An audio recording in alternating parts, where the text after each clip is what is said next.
You again? Can't even make it up the stairs without breaking something, huh? Careful, old-timer. This isn't a nursing home. The laugh that followed was sharp and mocking, slicing through the morning air of the courthouse plaza. It echoed off the tall stone pillars, louder than it needed to be, deliberate in its cruelty. Heads turned. A clerk halfway up the stairs froze, her eyes darting to the source. Two men in suits paused at the base of the steps, their conversation silenced. Even the flutter of the flag above seemed to stiffen in the sudden stillness. Henry Hank Mallory stopped mid-step. His knuckles whitened on the iron rail, his other arm clutching a manila folder to his chest. His right foot dragged slightly behind him, the stiff joint refusing to bend, his body locked in a posture of endurance rather than weakness. He didn't respond. He adjusted his cap, lowered his gaze to the next step, and forced his weight upward. The voice came again, louder now, with the cruel rhythm of a man enjoying his own authority. "Move it along, or do you need me to call a stretcher?" Laughter rolled out once more, not the laughter of joy but of ridicule, the kind that leaves a sting long after the sound fades. Hank's jaw tightened, but he didn't flinch. He shifted the folder under his arm, planted his foot, and climbed another step with the steadiness of a man who had faced worse than mockery. From where he leaned in the doorway, Officer Brent Cafferty smirked, arms crossed over his crisp uniform. To him, this was entertainment. To the onlookers, it was uncomfortable. To Hank, it was just another burden to carry in silence. But at the curb, a black sedan slowed. Its engine idled, then cut off. A door opened. A tall man stepped out, black robe folded over his arm, his eyes immediately catching the figure on the steps. He stopped. He watched. And someone else was watching. If you believe every veteran deserves respect, please subscribe, because every view helps this message reach those who need it most. Henry Hank Mallory had been climbing these courthouse steps for years. 86 years old now, his body was slower, but his habits were precise. Every month, without fail, he came when called for civic duty, most often as a witness in small claims or traffic cases. He never missed, never made excuses, and always carried his manila folder pressed neatly against his chest. Inside were his notes, written in the shaky but stubborn hand of a mechanic who had spent a lifetime bent over engines before frostbite and shrapnel stiffened his bones. His jacket was old, army green faded to a dull gray. The elbows were thin from decades of wear, but he had stitched it himself where the threads had frayed. His service cap rested low on his brow, its sweatband darkened from long use. To most who passed by, he was just another old man with too much pride in garments that belonged to another era. But to Hank, they were not just clothes. They were his uniform still, the last pieces that had weathered the same storms he had. The limp was permanent. His right hip caught with each step, a locked hinge that no doctor could fully repair. His ankle was worse, half dead from frostbite. It dragged across the stone with a faint scrape, leather sole whispering against granite. Each lift of his leg was an act of will, not ease. He had learned to keep rhythm with the iron rail, his hand sliding along its cold edge, gripping when the joint stiffened. To an untrained eye, it looked clumsy. To him, it was discipline. Every step was claimed by choice, not chance. Officer Brent Cafferty watched all this from the doorway, arms folded across his polished uniform. His badge gleamed. His belt hung heavy with authority he wielded like a toy. His eyes never left Hank, the slow climb amusing him in a way that tightened his grin. Each shuffle, each pause, was another spark for the mockery he threw down the steps like stones. "Pick it up, old-timer, or we'll be here all day." His voice carried, pitched high enough to make sure the bystanders heard it. A murmur rippled through the crowd. A young woman clutching a briefcase bit her lip and turned her gaze away, too timid to interfere. Two older men in business suits shifted uncomfortably but said nothing. Everyone heard, but silence ruled the steps as much as stone did. Hank's breath came slow and even, measured like a man rationing his strength. He didn't waste it on words. He adjusted the folder beneath his arm, squared his shoulders beneath the faded jacket, and climbed another step. His silence was not weakness. It was the silence of a man who had been ordered about by voices far harsher than this one, in places where the cold itself could kill. The officer chuckled again, shaking his head. "What are you even doing here? Lost your way to the Veterans Hall?"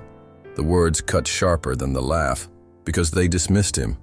Not just his presence on the steps, but his worth. For Hank, whose entire life had been measured in showing up, in duty carried out no matter the pain, it was a dismissal more insulting than the limp itself.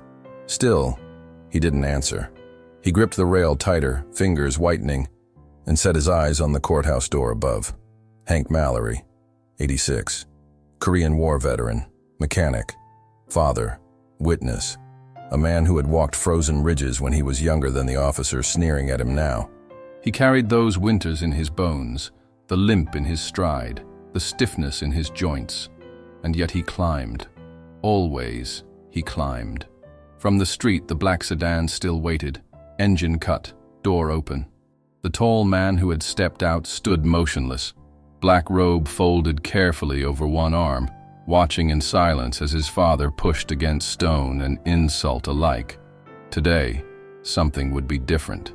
Hank Mallory reached the top of the courthouse steps at last. His breath came measured, steady, though his chest rose with the effort. He paused for a moment, hand braced firmly on the iron rail, the manila folder still tucked beneath his arm. His fingers trembled slightly, but the grip never loosened. He adjusted his cap and took the final stride onto the landing. The stone at the threshold was polished smooth from decades of feet passing over it, but for Hank, it might as well have been ice. His right foot caught, the stiff ankle refusing to lift in time. His balance tipped forward, and the folder slipped in his grasp. Papers fluttered out in a loose scatter, white sheets spinning like startled birds before settling against the stone. For a moment, Hank stood frozen, one hand clutching the rail, the other reaching helplessly toward the ground. The limp made it impossible to crouch easily. His knee locked halfway down, forcing him into a painful, halting bend. The officer's chuckle cut in instantly. "There it is. Dropping your homework, Grandpa. Don't strain yourself. Paramedics charge extra for stair rescues." His voice rolled out over the heads of those waiting, loud enough to make sure the whole plaza caught the show. A murmur passed through the line at the door. A woman clutched her purse tighter, her eyes flicking with sympathy before darting away. Two men in suits glanced at the papers scattered near their polished shoes, but neither bent to help. A young clerk, briefcase hugged to her chest, took half a step forward before stopping herself, shrinking back under the officer's sharp gaze. Hank's jaw worked as he bent further, joints creaking audibly, the stiff knee grinding against bone. His fingers, spotted with age, reached shakily for the nearest sheet. The paper rustled against stone as he gathered it with deliberate care. He stacked one page atop another, slow but precise, his breath hitching slightly as he forced his body down for the last sheet. The humiliation was sharp, but his movements were steady. No rush, no stumble. The officer smirked. "Careful down there. One gust of wind and you'll be chasing those things back to the bus station." His words dripped with mock sympathy, but his eyes gleamed with amusement. Hank rose again, each inch upward an act of will. He leaned hard into the rail, folder pressed back against his chest, papers now crumpled from the fall. He straightened, shoulders square beneath the faded jacket, eyes fixed forward. He didn't give the officer the satisfaction of a reply. A clerk in line whispered to her neighbor, he shouldn't have to do this alone. But her voice never carried. The neighbor shushed her with a shake of the head. Silence returned as quickly as it had broken. Hank adjusted the folder once more, smoothing the edges with trembling fingers. He exhaled through his nose, steadying his breath, and shifted toward the door. His limp dragged behind him, the scrape of leather against stone almost louder than the crowd's murmurs. To most, it looked like just another old man slowing down the line. To those who knew better, and to the one figure still watching from the curb, it looked like something else. A soldier, carrying weight silently, every step its own quiet defiance. No one stepped forward. No one stood. Yet, the courthouse doors loomed just ahead, tall and heavy with bronze handles that glowed faintly in the morning light. Hank drew closer, folder hugged against his chest, the rhythm of his limp steady but uneven. The scrape of his shoe against stone followed each step, a sound that carried in the hush between passing conversations. Just as his hand reached toward the handle, a shadow slid across the doorway. Officer Cafferty stepped forward, planting himself squarely in front of the entrance. His boots squeaked against the polished threshold as he braced one hand against the frame, the other resting lazily on his belt. The smirk on his face widened into something meaner, a performance now staged for every set of eyes on the landing. "You sure you belong here, old-timer?" His voice carried easily across the crowd, deliberate, biting. "Got ID? Or just looking for a warm place to sit?" The words weren't just a question. They were a dismissal, stripping Hank of legitimacy, casting him as an intruder rather than a citizen with purpose.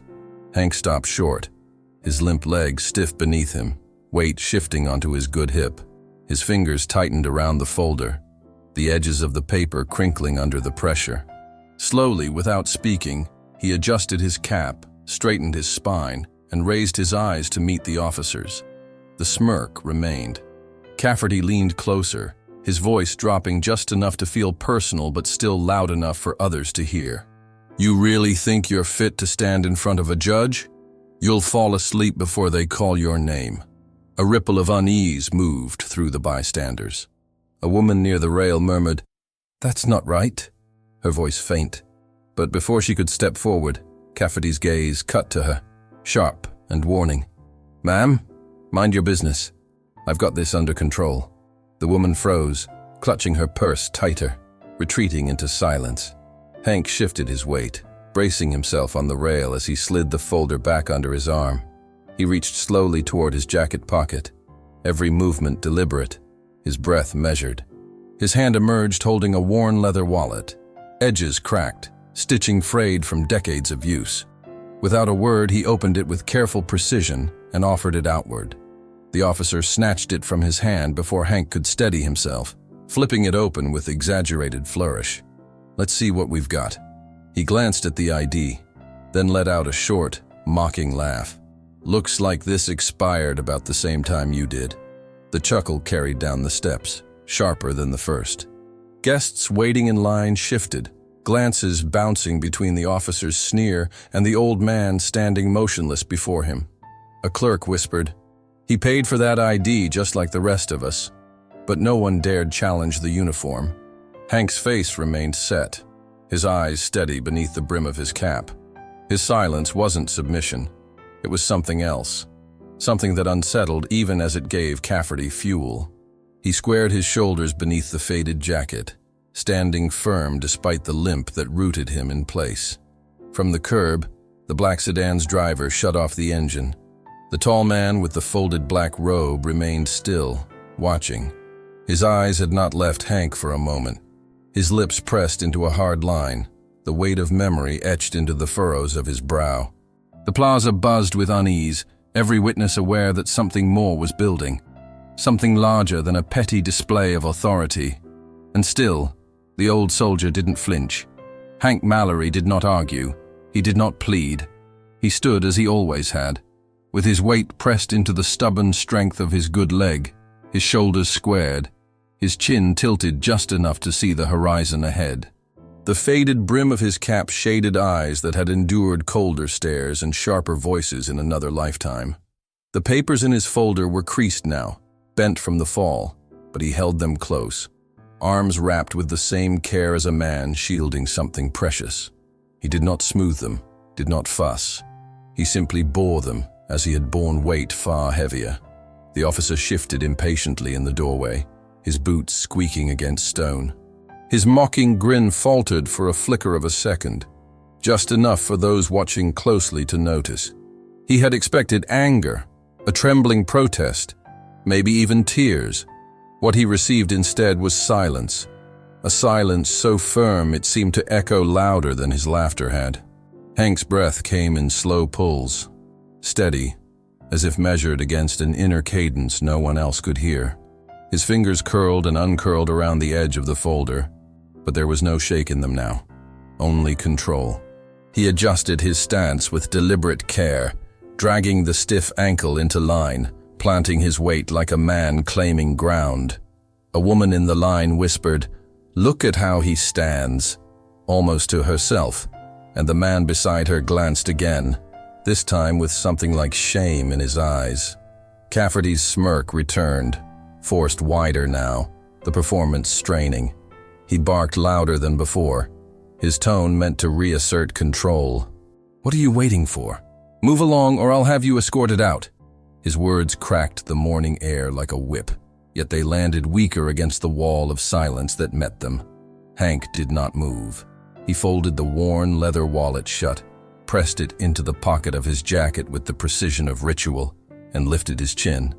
His posture was stiff, imperfect, marked by pain, but it was unmistakably the stance of a man drilled in discipline, a man who had once worn another uniform. The officer shifted again, uneasy now, as though he felt the eyes gathering against him. From the curb, the tall man with the folded robe had not moved. His gaze sharpened, the jaw tightening with recognition. To him, that silence was not weakness at all. It was memory. It was the way soldiers bore humiliation and pain without surrendering ground. He had seen that posture every night of his childhood, traced in the sound of slow, limping footsteps pacing a hallway long after the lights went out. The plaza seemed quieter now, the crowd hushed not by fear, but by the weight of the contrast before them. Noise against stillness, derision against dignity, and one figure in black was watching closer than anyone else. The black sedan sat idling at the curb, its polished frame catching the pale wash of morning sun. The door had opened minutes before, but the man who stepped out had not moved further. He stood tall, his black robe folded neatly over one arm, his suit pressed, his posture straight with the quiet authority of long habit. He was Judge Thomas Mallory, though no announcement had been made, no attention drawn. Yet his presence carried a gravity that seemed to ripple across the plaza even before he spoke. His eyes were locked on the figure at the top of the steps. Henry Mallory, Hank Mallory, his father. He had watched the slow ascent, the shuffle of the stiff leg against granite, the papers scattering like startled doves and being gathered again with painful care. He had seen the officers sneer, heard the laughter echo off the pillars, felt the ripple of shame it spread through the bystanders. But what held him was not the insult. It was the silence that met every word, the silence that had always been stronger than any outburst. The judge's jaw tightened. He knew that silence. He had grown up with it. He had lain awake in a childhood bedroom, listening to footsteps pacing the hallway long after midnight. The limp, the uneven drag, the pause at every turn. He had heard the whispered groans held back through clenched teeth, the muffled coughs when winter's cold gnawed at old wounds. And through it all, his father never spoke of what had scarred him, never explained why he carried pain like an unending march. The bailiff at his side shifted uneasily, eyes following the same line of sight. "Is there a problem, Your Honor?" The judge's gaze did not move. His lips pressed into a line before he answered, voice quiet but edged with steel. "Not yet." Up on the landing, Hank stood against the weight of ridicule. His cap sat low, shadowing his face, but the tilt of his chin was unmistakable. His frame, worn and narrowed with age, was still squared like a man standing at inspection. The faded jacket, threadbare in places, hung off him like a relic. But to the judge, it was no relic. It was his father's armor, worn still because it had never been surrendered. Officer Cafferty continued his act, waving his hand dismissively toward Hank, as though ushering away a nuisance. His voice grew louder, desperate to fill the silence that refused to yield. "Come on, move! You're blocking the way! Don't make me say it again!" But the judge heard more in Hank's stillness than the officer heard in his own voice. He heard the long winters his father had survived, the weight of men carried through snow when frost turned breath to knives. He heard the cadence of discipline drilled into young bones at Paris Island before Korea had frozen them stiff. The crowd shifted uneasily, eyes darting between the officer's sneer and the old man's posture. They sensed it too, that something about this figure was more than what appeared. The silence was not submission. It was endurance. It was defiance of a different kind. The judge's hand flexed around the robe he carried, the black fabric crumpling under his grip. He had not planned to intervene, not in this way, not here. But the insult was pushing too far. The laughter had already tipped into cruelty. And now, with his father standing in quiet dignity under public scorn, the son who had listened to those footsteps in the dark knew he could not remain a shadow any longer. Officer Brent Cafferty spun the worn leather wallet once more between his fingers. A smirk etched across his face. His words came louder, sharper, deliberately cruel. "Take it, old man, before I have you carried off these steps like baggage." The laugh that followed was hollow but sharp, bouncing against the pillars of the courthouse. It clung in the air like smoke, hanging heavy over the gathered crowd. A few heads turned away, ashamed to be watching. Others stared, transfixed, waiting to see if the frail figure before them would finally break. Hank Mallory did not move. His hands, spotted and stiff, curled around the manila folder against his chest. His chin lifted by a fraction, the brim of his cap casting shadow over his eyes. He stood silent, still, and unflinching, the very picture of endurance. Then a new sound cut through the plaza. Not laughter, not muttering, just a voice, calm, measured, but carrying a weight that silenced the air more completely than any shout. "Officer, step aside." The words came from the foot of the stairs. They did not need to be repeated. They rolled upward like a command long trained into obedience. The crowd turned as one. A tall man was climbing the courthouse steps, his black robe folded neatly over one arm, his polished shoes striking against the stone in even rhythm. His face was solemn, every line carved with authority. He moved not with hurry, but with certainty. Each step deliberate, steady, impossible to ignore. Officer Cafferty blinked, caught mid-sneer. He stammered, "Your Honor, I was just—" Silence. The word cracked sharper than the officer's laugh had, sharp as a gavel striking oak. The judge's eyes shifted to the man standing in front of him. He studied Hank, the limp in his leg, the squared shoulders beneath a faded jacket, the folder clutched in trembling hands but never surrendered. His gaze softened only slightly, recognition tightening his features. At last, Judge Thomas Mallory spoke, his voice level but resonant, carrying over the hushed plaza. "That's my father." The words struck harder than any blow. The plaza froze. The crowd inhaled sharply, as though a curtain had been ripped away. The mocking grin slid from Cafferty's face, leaving only stunned disbelief. A woman in line gasped, her hand flying to her mouth. The murmurs that followed spread like ripples across still water, disbelief turning to shame in the eyes of those who had stood silent. Hank Mallory stood just as he had before, chin lifted, eyes steady, his silence unbroken. But now, with those words, the silence carried a different weight. It was no longer only his burden. It was shared. The officer's authority collapsed in an instant. His swagger, his mocking laughter, his sneer, all of it crumbled beneath the revelation that the man he had ridiculed was not nameless, not forgotten, but father to the very judge whose word ruled in this house of law. The balance of the moment shifted entirely. What had been ridicule was now humiliation, not for Hank, but for the one who had mocked him. The plaza belonged to someone else now, and in that silence, everyone knew it. The echo of Judge Thomas Mallory's words still hung in the air. "That's my father." For a moment, no one moved. The courthouse steps, usually alive with chatter and hurried footsteps, seemed carved in stone along with the pillars that towered above.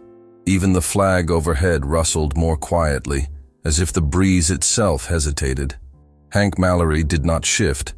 He remained where he stood, cap shadowing his eyes, folder pressed against his chest. Yet something in his posture softened. The faintest curve of his shoulders eased, as though a burden he had carried alone for decades had been recognized at last. Judge Mallory climbed the final steps, his robe still folded over one arm, his gaze fixed unwaveringly on the man before him. His expression was stern, carved deep with authority, but his eyes carried a different weight, memory, reverence, and something more personal than the crowd could understand. The space between them closed slowly. They did not rush to bridge it. They did not embrace. They simply stood within reach of one another, letting the silence say what had long been left unsaid. Gasps had given way to whispers in the crowd, voices rippling softly through the plaza. "That's his father," one man muttered. "All this time," and another began, but his voice trailed off. The weight of their words dissolved in the quiet reverence of the moment. Hank lifted his chin fractionally, his eyes meeting those of his son.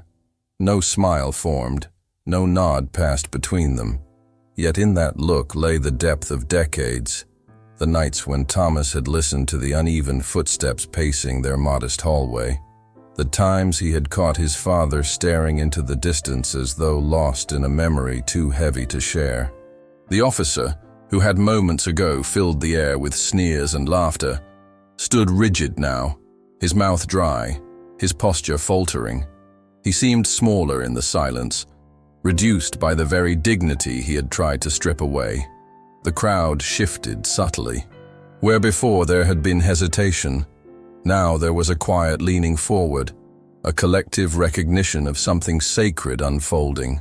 No applause rose. No cheer broke the air. Just stillness, a reverent hush more powerful than any clamor. Judge Mallory's eyes did not leave his father's.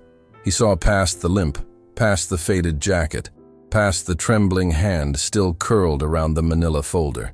He saw the man who had walked frozen ridges at Chosin, the man who had returned but never fully left those mountains behind. And Hank, for his part, did not look away. His silence was not stubbornness now, it was trust. It was the unspoken bond of two men, one who had carried the weight of survival, and one who had grown up in its shadow.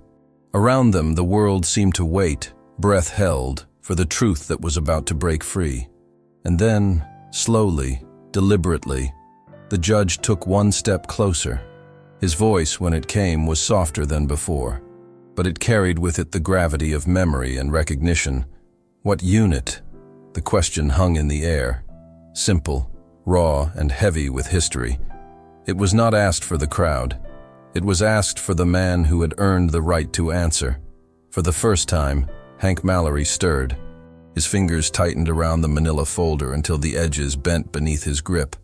His chin lifted, his pale eyes locking onto his son's. The silence stretched long enough that the crowd shifted uneasily, but when Hank finally spoke, his voice came gravelly, deliberate, each word carved from memory. 31st Infantry, Korea, 1950. The officer's smirk evaporated entirely. A hush rippled outward as recognition dawned in fragments among those listening. The name of the battle was not spoken yet, but for those who knew, for those who had fathers, grandfathers, uncles who had fought there, the number alone was enough to stir reverence. Judge Mallory inhaled deeply, his face tightening as he nodded once, slow and deliberate. The chosen reservoir, his voice carried like a verdict, resonant across the steppes. The coldest winter, the march that broke men and made legends. Hank's eyes drifted downward, not in shame, but in remembrance. His breath rattled, as though the frost of that long-ago winter still clung to his lungs. When he spoke again, his voice was lower, softer, and the plaza seemed to bend forward to catch every word. The cold cut deeper than shrapnel. Men begged for fire. His hand shook faintly as he adjusted the brim of his cap. But all I had was my coat, and I couldn't give it to everyone. The words fell like iron. The crowd stilled completely. The weight of them hung heavier than stone, heavier than law. A woman in the line lowered her gaze, tears gathering unbidden. A man in a business suit clenched his jaw, unable to meet Hank's eyes. Even Officer Cafferty, uniform crisp but authority crumbling, looked down at his polished boots, his face flushed red with shame. The judge's own voice faltered for a fraction before he steadied it, the tremor revealing the sun beneath the robe. "I remember those nights," he said quietly. "I remember hearing you walk the halls, the limp never resting. I thought it was habit. I never knew it was memory." Hank lifted his gaze again, his eyes wet but unwavering. "It never left me. The cold never leaves." The silence that followed was complete. No whispers, no shifting feet, not even the shuffle of papers. Only the flag above stirred in the breeze, a solitary ripple against the stone stillness of the courthouse. In that moment, every person present understood that the man mocked as a frail nuisance was, in truth, a survivor of one of the harshest battles in history. His limp was no weakness, it was testimony. His silence was no surrender, it was endurance. And the men who mocked him could not look away. Judge Thomas Mallory turned slowly from his father to face the gathering at the steps. His black robe, folded neatly over his arm, caught the light of the morning sun. His posture straightened, voice rising, no longer just the voice of a son but of the law itself. "This courthouse stands because of men like him," he said, gesturing toward Hank. His words rolled steady, each syllable deliberate. He marched through Korea in the winter of 1950. He carried men when the cold itself wanted them dead. And today, he is mocked for the limp he earned there. The plaza hushed, breath drawn inward. Even those who had averted their eyes earlier now stared openly, unable to deny the truth laid bare before them. Judge Mallory's voice deepened. "From this day forward, no veteran will be made to wait in line here. No veteran will be forced up these steps unaided. Priority access will be their right, not their request. This building, this institution, will honor those who bled for its freedom." The bailiff at his side stiffened, his voice quiet but resolute. "Yes, Your Honor." He moved instinctively toward Hank, not to guide him as though he were weak, but to stand beside him as a show of respect. Officer Cafferty's face burned crimson. The smirk was gone, the arrogance drained. He stammered, his voice cracking under the weight of silence. "Mr. Mallory, sir, I wasn't," but the apology dissolved before it reached Hank. The old soldier did not acknowledge it. He kept his eyes forward, his folder clutched steady against his chest, his posture rigid. He did not need the apology. The shame belonged to the officer alone. A murmur began at the edge of the crowd, soft at first, then stronger. Not applause, not cheer, just voices, rising with agreement. "That's right," someone whispered. "It's about time." A woman dabbed at her eyes.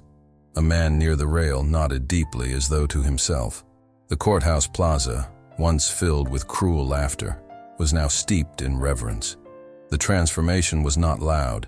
It was quiet, solemn, like a service more than a spectacle. Judge Mallory turned back toward his father. For a long moment, they simply stood together, one in a robe, one in a faded jacket, both holding authority of different kinds. And as Hank shifted his weight, dragging his stiff leg one step forward through the door now cleared for him, the silence carried him. But the story did not end there.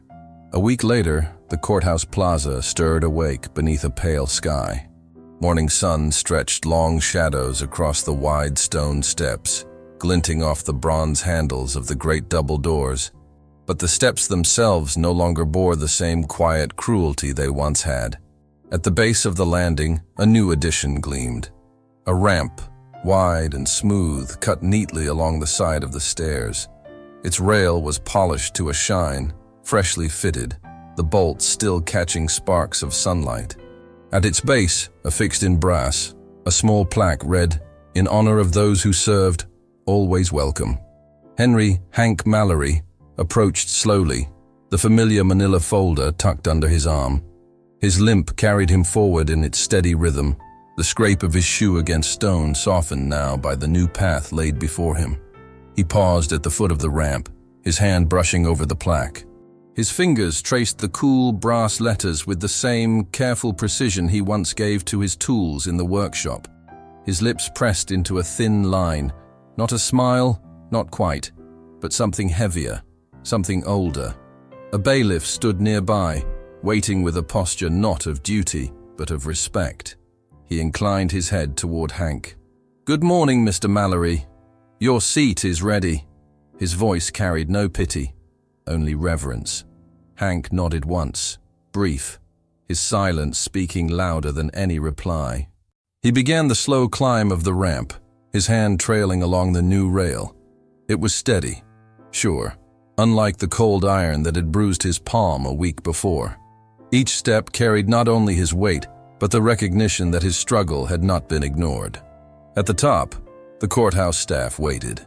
Clerks, officers, and citizens alike stood taller than they had before, their faces marked not by discomfort, but by quiet respect. Even Officer Cafferty, posted stiffly at the side, could not bring himself to meet Hank's eyes. His head was bowed, his uniform neat, but his pride humbled. Inside, the courtroom hummed with routine. Papers shuffled, voices echoed, gavels struck wood. But when Hank entered, the air shifted. People noticed, not in fanfare but in subtle ways. A clerk straightened papers with extra care. A young attorney lowered his voice. A man in a gray suit rose slightly from his bench until Hank had passed. From the bench, Judge Thomas Mallory looked up, his robe draped over his shoulders, his gavel resting against polished wood. But his eyes softened when they found his father. No words passed between them. No gestures of affection disrupted the solemnity of the court. Just a nod. A single, steady nod that spoke of recognition, respect, and something older than both roles they played. Hank returned it with the smallest tilt of his chin, his silence carrying the weight of a lifetime. He lowered himself into the gallery seat reserved for him, the manila folder resting neatly on his lap. For the first time in years, his limp had carried him not into humiliation, but into honor. And as the morning's cases began, the courthouse itself seemed changed, not by stone, not by law, but by the quiet endurance of one old soldier who had refused to flinch. If stories like this resonate with your heart, like and subscribe for more untold moments of honor and kindness. Let us know where you are watching from, and if this moment brought back memories you carry with you. Each comment becomes part of the tribute, a living testament that these sacrifices are remembered. And remember, the best way to honor their memory is to keep listening. Click on the suggested video now, and we'll walk together through another untold chapter of courage and sacrifice.